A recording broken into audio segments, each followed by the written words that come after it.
Et bienvenue sur un nouvel épisode de Watchlist. Aujourd'hui, on va parler de plein de choses. J'ai fait une sorte de pot pourri de plein de trucs qui sont passés durant cette semaine. Mais je vais vous le dire. Et on va commencer tout de suite. Alors, Baidu a pris une grosse claque dans la tête.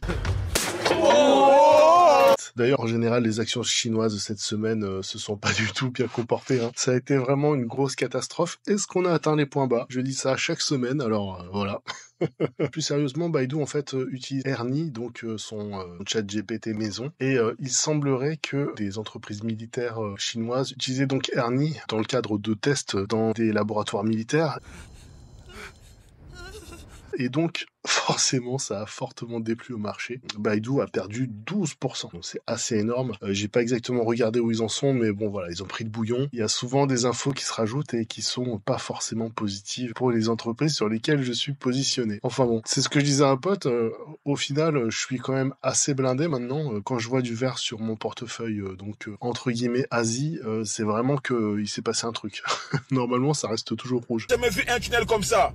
Un tunnel de dingue, ça me fait peur. Bon, trêve de plaisanterie, j'ai toujours une profonde conviction, mais voilà, ça n'empêche pas qu'il faut toujours rester prudent. Je m'étais posé la question par rapport à ByteDance, la maison mère qui crée TikTok, en me disant quand même cette application, c'est une des applications les plus téléchargées dans le monde. C'est un succès quand même mondial, complètement impressionnant. Et donc, je me suis dit, mais comment s'exposer à ByteDance? Et donc, du coup, j'ai regardé. Il semblerait donc que KKR et SoftBank soient actionnaires de longue date de ByteDance. Bah voilà. Et General Atlantic.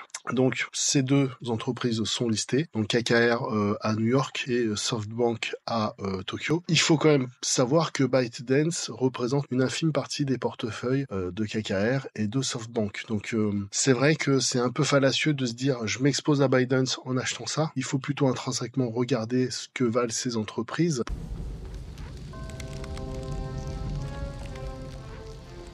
Very impressive. Pour ensuite se dire ah tiens, la cerise sur le gâteau, c'est qu'ils sont actionnaires de ByteDance. Voilà. Pour ces petites informations où je m'étais posé la question, je me suis dit tiens, peut-être que d'autres personnes se posent la question. Petite information pour Alibaba.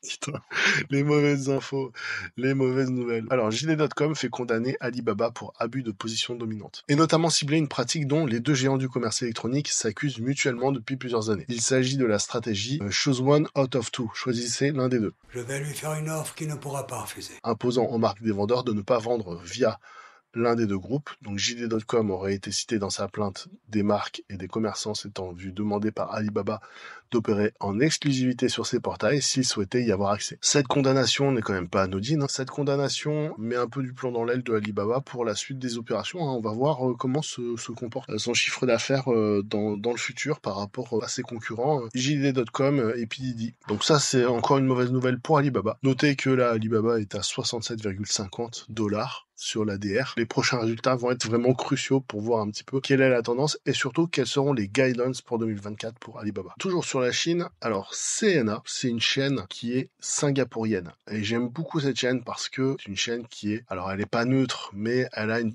position qui est extérieure à la Chine et donc du coup elle produit des documentaires et de l'information qui est un peu plus neutre que si vous regardiez la télévision d'État chinoise ou Bloomberg TV. Ces deux documentaires là, celui-là et celui-là, qui sont excellents par rapport au de-risking et à la guerre commerciale que se livrent la Chine et les États-Unis. Par ailleurs aussi, toutes les filières de désinisation qui s'opèrent par les entreprises occidentales, mais aussi par les entreprises chinoises. C'est-à-dire qu'il y a énormément d'entreprises chinoises qui vont ouvrir des usines au Mexique, au Vietnam, en Indonésie. On a aussi un passage sur le nickel, donc c'est pareil, c'est hyper important, le nickel en Indonésie. Donc vraiment, c'est deux documentaires là de 45 minutes. Si vous ne parlez pas anglais, vous mettez le sous-titre en français, il est très très bien. Interprète.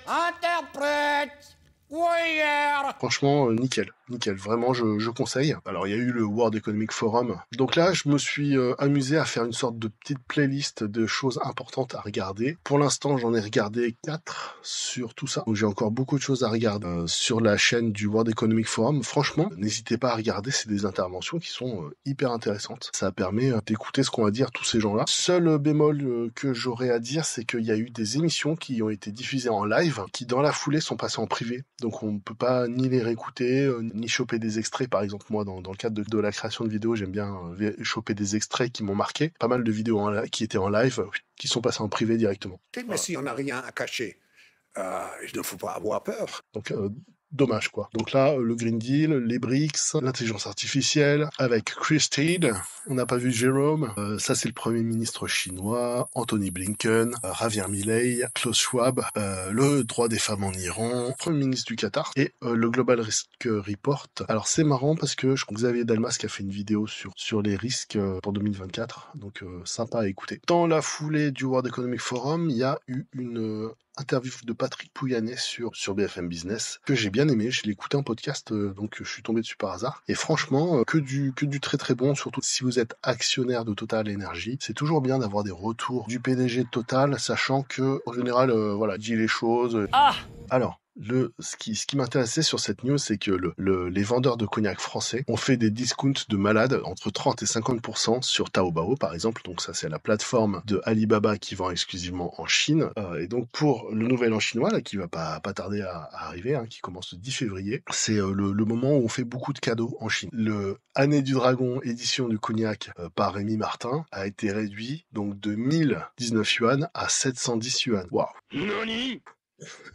Donc c'est impressionnant. Ça m'a semblé intéressant de le signaler que effectivement là c'est en train de taper dans les marges pour rester à flot en Chine parce que mine de rien ça reste un marché qui est énormissime. Autre sujet complètement différent, je me suis intéressé à l'hélium. Pourquoi l'hélium? Parce que outre le fait que ça fait une voix bizarre, c'est rigolo. Gérard Lenormand, C Gérard Depardieu, ou D.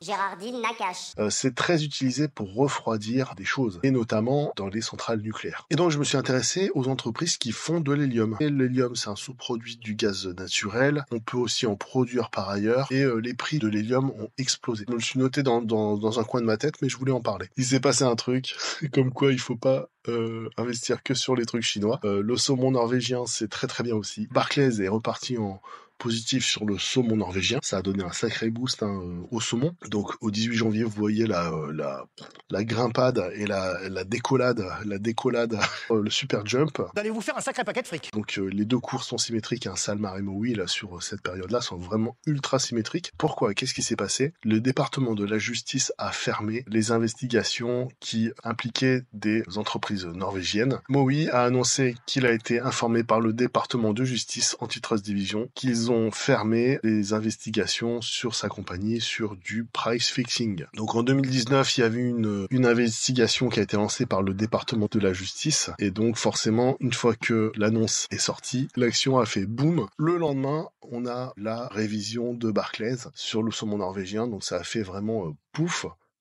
coup double. Ça a été top.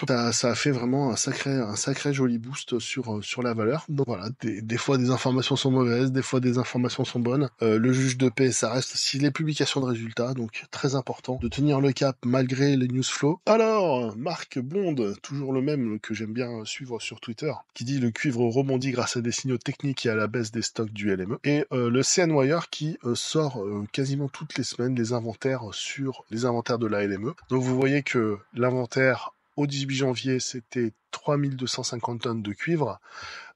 Et c'est devenu plus que 550 tonnes de cuivre. Donc voilà, tout est lié. C'est bien parce que c'est marrant parce que c'est deux comptes que je suis qui font pas du tout la même chose. Voilà, qui ont des informations qui se triangulent. Donc ça, je trouve ça très très bien. Notez que j'ai fait une première entrée sur un ETF sur les mines de cuivre. Je vous mettrai la référence si ça vous intéresse. Mais je pense que voilà, ça va être au niveau de timing. De toute façon, le cuivre va manquer. C'est juste mathématique et c'est juste des volumes de consommation versus des volumes de production. Si t'as pas de cuivre, tu peux pas l'inventer, tu peux pas te le sortir de ton voilà, sachant que créer de nouvelles mines, ça se fait pas non plus comme ça en claquant des doigts.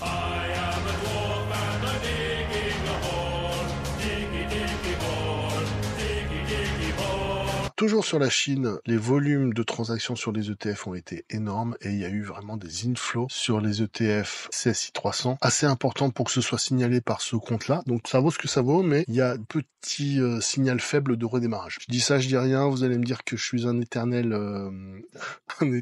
convaincu pour ça, mais peut-être.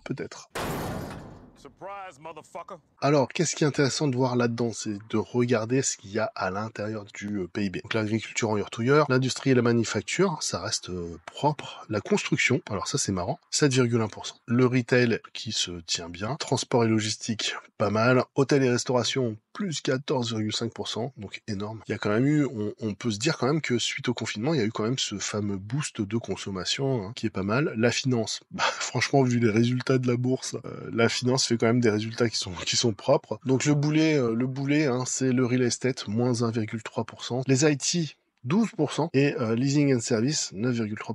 Donc moi quand je dis ça, je me dis quand même sur certains secteurs, il y a du potentiel, il y a vraiment de quoi faire. Finalement, la consommation des ménages n'est pas si affreuse que ça. Donc il manque que juste la petite étincelle pour que ça démarre. Alors, dans la guerre qui oppose les États-Unis à la Chine, il y a une théorie qui dirait que, vu qu'on a des sanctions qui sont très très fortes, vous avez la Chine qui va prendre 10 ans dans la gueule sur les avancées technologiques, sur les semi-conducteurs. L'autre théorie qu'on a en face, c'est que ça va pousser la Chine à innover et à mobiliser toutes ses ressources d'innovation et intellectuelle pour aller chercher des solutions. Donc cet article-là du SCMP, qui est intéressant, c'est qu'ils ont fait une puce qui prend tout le disque de silicium. Alors le problème de ces puces qui sont plus performantes, ils font beaucoup de chaleur. Ils vont avoir besoin de systèmes de refroidissement très très très importants. J'ai trouvé ça marrant et intéressant. Pour les good cooling systems, j'ai pensé aussi à l'hélium, donc je me suis dit tiens, ça peut être une continuation des besoins sur l'hélium, pourquoi pas. Quand on parlait de bonnes et de mauvaises nouvelles, donc les ONG environnementales font suspendre l'exploitation de 3 gisements pétroliers. Ah les enfoirés. How dare you! Qu'est-ce qu'ils ont fait? Ils ont attaqué au tribunal que le feu vert accordé au développement des gisements Stirling, Breidablik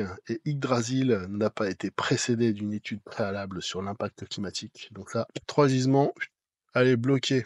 Donc forcément, ça n'a pas été une bonne nouvelle pour les entreprises pétrolières norvégiennes. Aker Solutions et DNO, par exemple, sur lesquels je suis, ont pris des bonnes petites claques. En revanche, Oslo a accordé quand même 62 permis d'exploitation. Il y a 3 permis qui ont été bloqués, mais on a quand même en face 62 permis d'exploitation qui ont été émis. Donc on va voir, il faut suivre un petit peu cette guerre entre j'aime pas défenseurs de l'environnement, je dirais plutôt les mollahs verts. À mon signal. Déchaîne les enfers. Voilà, la guerre entre les mollahs verts et les forces du bien. Voilà. C'est bien, mais quel facho ce mec. Mais non, les fachos, c'est eux là, qui veulent interdire tout réglementer, te dire comment tu dois penser, te dire comment tu dois te doucher. Control your own and your teenager showers. And when you turn off the water, you say, take that, Putin. Et te dire comment tu dois rouler, comment tu dois réfléchir au nom d'un truc qu'ils ont même pas compris. Donc, voilà, c'est complètement... Voilà, c'est sur ces belles paroles que je vais vous laisser et je vais vous dire à bientôt.